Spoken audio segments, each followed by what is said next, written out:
জামাত থেকে আমি এমপি প্রার্থী খাগড়াছড়ি আসলে আমার বাড়ি টাইমটাও আপনাদের সকলকে ঈদের শুভেচ্ছা ঈদ মোবারক দোয়া করে হ্যাঁ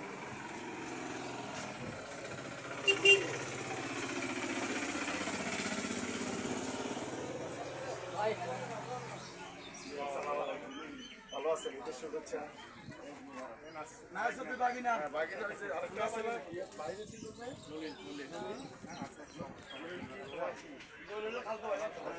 সালাম দিও মকবুল চৌধুরী সালাম দিও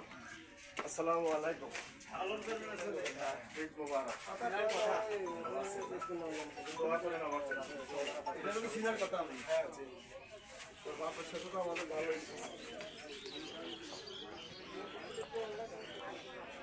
আসসালামু আলাইকুম ভালো আছেন নি শুভেচ্ছা দোয়া করেন আসসালামু আলাইকুম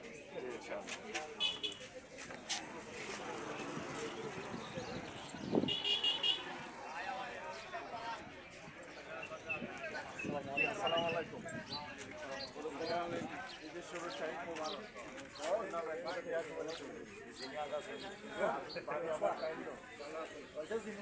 আপনারা বিদেশে অনেকেই নেতা বানাইছে নির্বাচিত একটা কথা বলতাম জামাতে এই না মনোনীত প্রার্থীকে আপনারা নির্বাচিত করেন আপনাদের এই জেলা যত রাষ্ট্রীয় সম্পদ আছে সবটা আমার 100% কাজ হবে এবং এখানে যদি 1000 কোটি টাকা আসে 1000 কোটি টাকার ডেভেলপমেন্ট এক টাকারও কোনো প্রশ্ন আপনারা আপনাদের সবচেয়ে বড় কথা হলো মাটিরাঙ্গা থেকে এমপি আগে প্রার্থী হয় নাই তোমার কাছ থেকে মাটিরাঙ্গার সম্মান সেই হাই স্কুলে তহসিল হাই স্কুল আসসালামু আলাইকুম ভালো আছেন দোয়া করেন ঈদের শুভেচ্ছা ঈদ মোবারক